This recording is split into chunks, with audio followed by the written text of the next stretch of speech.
Шандурин. Феофан Леонович, здравствуйте.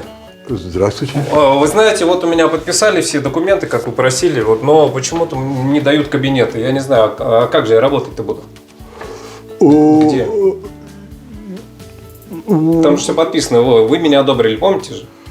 Я? Ну да, я же к вам на собеседование приходил, вы одобрили, и, говорит, иди оформляйся. Я вот оформился. Это Шершавкиной надо идти. Я за это не отвечаю. Так а что мне делать? Где мне теперь все там чинить, все ковырять? Я же там с проводами.